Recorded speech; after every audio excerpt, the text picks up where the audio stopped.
¿Alguna vez te has preguntado si tu forma de pensar ya no te pertenece del todo? Si el contenido que consumes cada día no te está informando, sino adormeciendo? En un mundo donde puedes tener 1000 pantallas encendidas, pero ninguna idea clara, ¿aún crees que estás eligiendo libremente? Vivimos en la era de la abundancia digital. Todo está al alcance de un clic. Noticias, series, memes, tutoriales, debates, dramas, risas. Y sin embargo nunca ha sido tan fácil perder de vista lo esencial. Porque la paradoja es brutal. Cuanto más acceso tenemos a la información, menos reflexionamos sobre ella. Más estímulos, menos pensamiento. Más entretenimiento, menos conciencia. Y no se trata de culpar a las plataformas.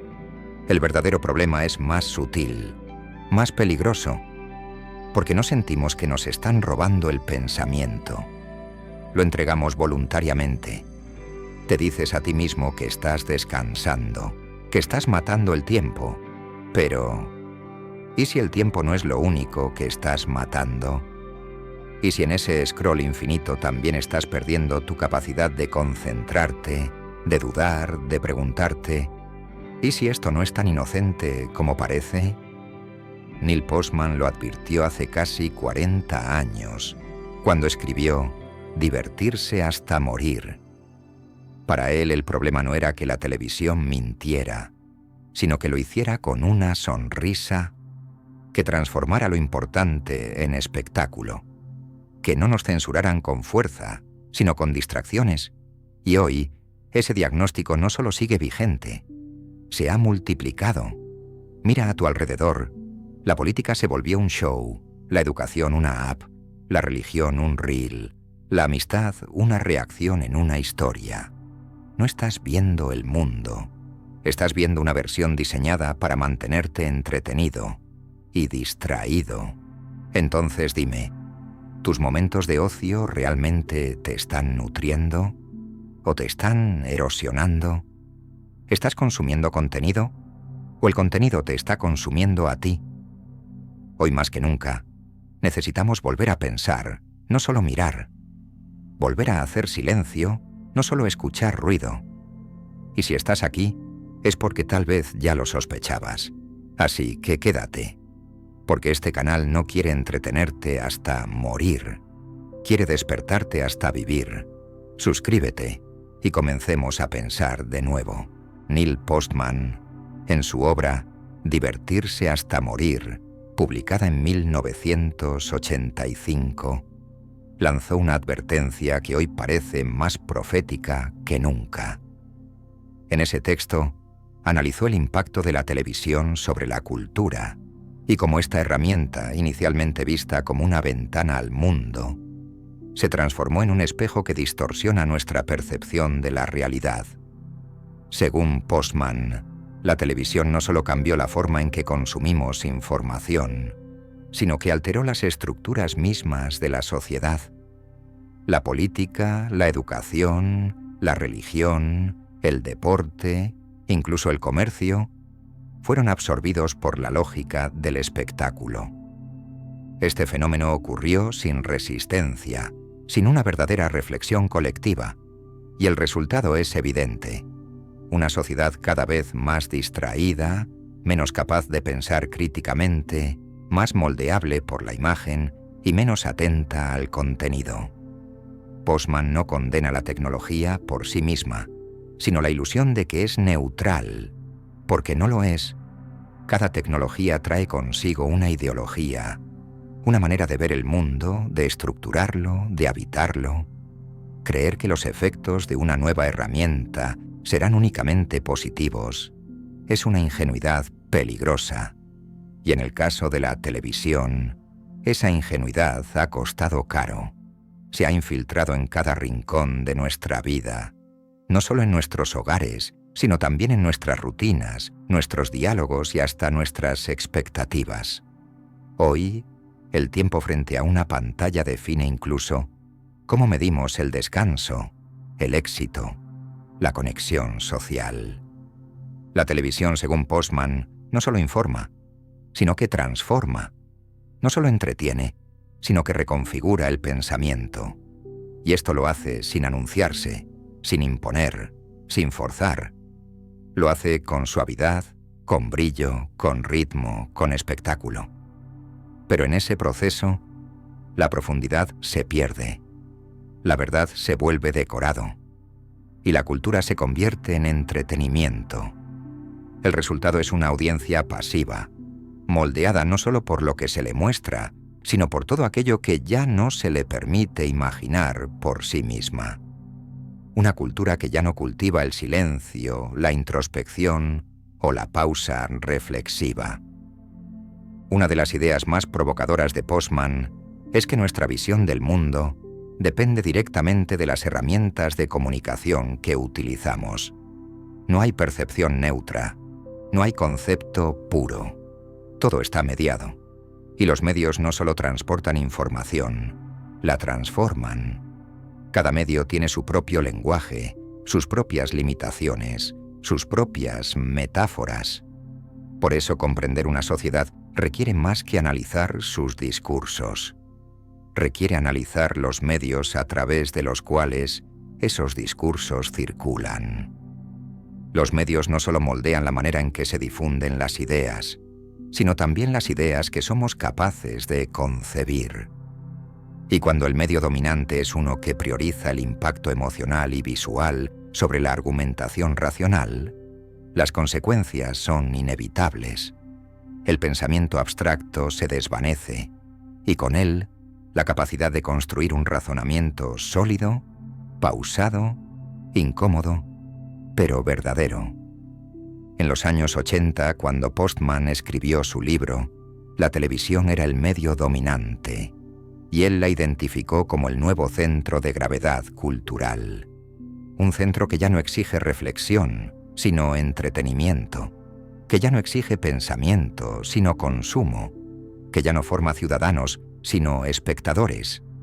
Desde entonces, ese patrón se ha profundizado. Las pantallas se multiplicaron, los formatos se acortaron, la velocidad de consumo se volvió vertiginosa. Hoy, el tiempo de atención humana es un recurso escaso, y los algoritmos lo disputan como si fuera oro. El pensamiento se fragmenta en piezas de 15 segundos, y los ideales en frases virales, y esta es quizá la advertencia más urgente de todas. No es solo lo que consumimos, sino cómo lo consumimos lo que define quiénes somos. No basta con cambiar el canal, hay que cambiar la lógica, recuperar el control sobre los medios que moldean nuestras elecciones, nuestras opiniones, nuestra visión del mundo. Porque si no lo hacemos, dejaremos que esa lógica nos moldee a nosotros. No se trata de eliminar el entretenimiento, sino de dejar de rendirle culto, de devolverle su lugar, el de pausa, no el de propósito.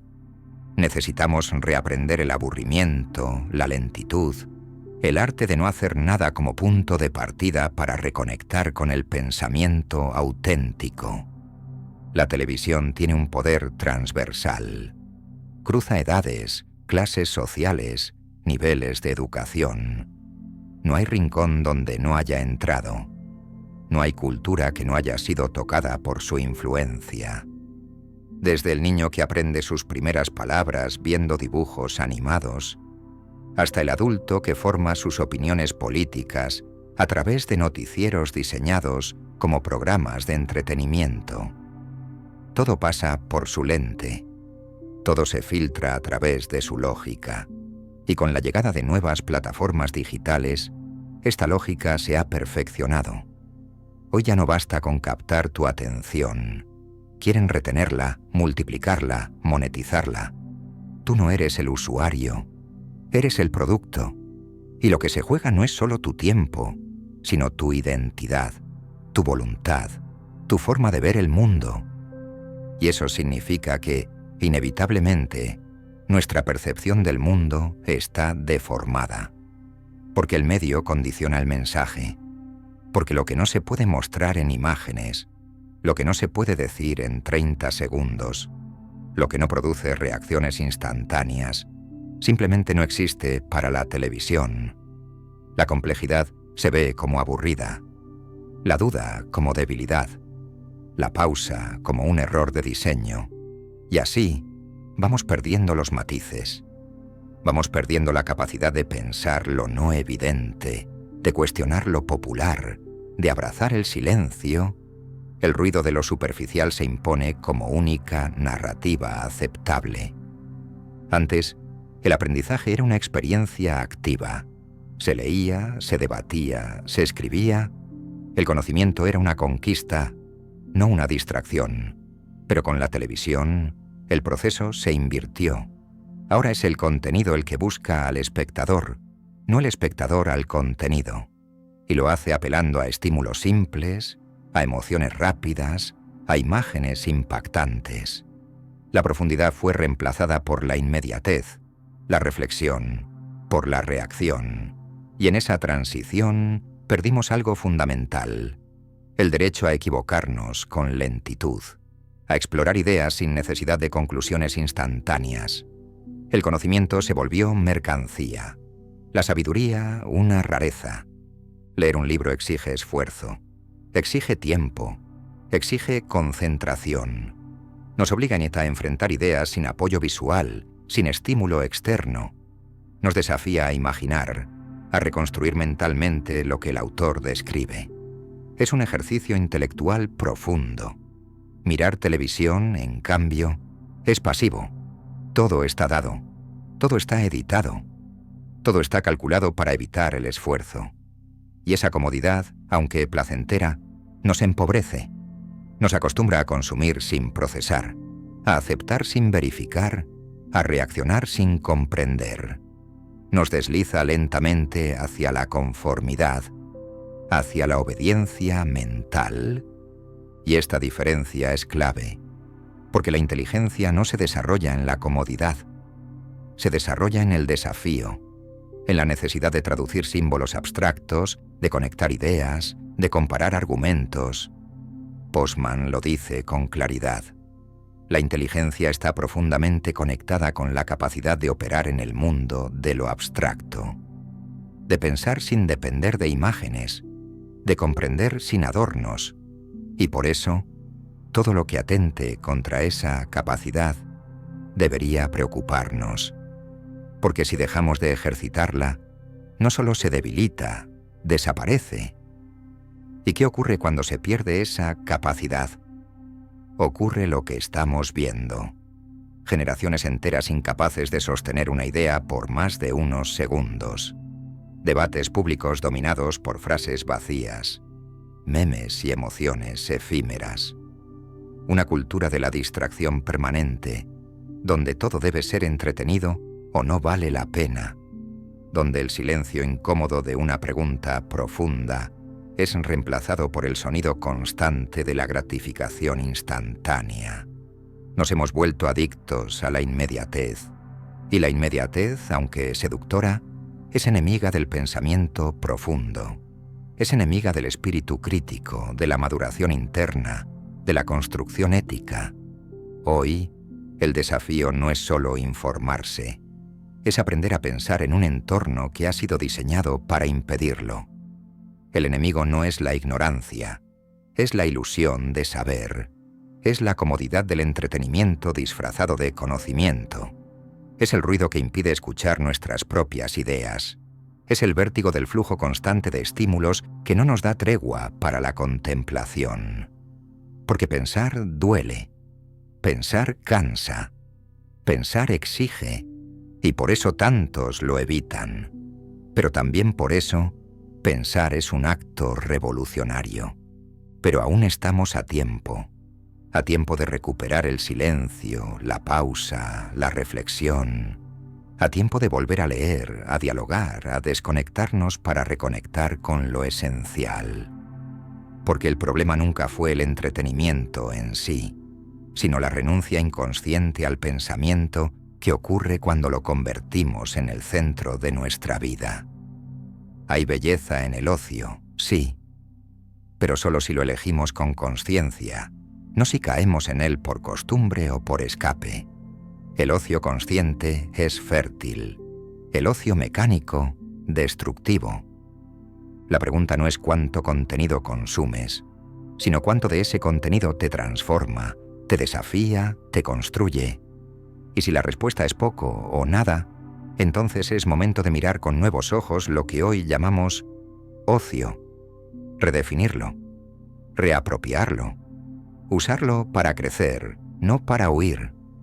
Porque la cultura no se hereda, se cultiva, y ese cultivo empieza por nuestras elecciones cotidianas, por nuestros silencios o nuestras lecturas, nuestras preguntas incómodas, porque tal vez el mayor acto de rebeldía en esta era de distracción sea simplemente detenerse a pensar y hacerlo en serio, en soledad, con profundidad, con paciencia, porque ahí comienza la verdadera libertad. Si este mensaje resonó contigo, si sentiste que algo dentro de ti se movió, te invitamos a suscribirte al canal. Aquí no buscamos likes vacíos ni entretenimiento fugaz. Buscamos despertar conciencia, provocar preguntas, recuperar el arte de pensar. Únete a esta comunidad de inconformes, de mentes despiertas, de quienes se atreven a mirar más allá de la pantalla, porque solo juntos podemos reconstruir el pensamiento en una era diseñada para evitarlo y hacerlo en serio, en soledad, con profundidad, con paciencia, porque ahí comienza la verdadera libertad.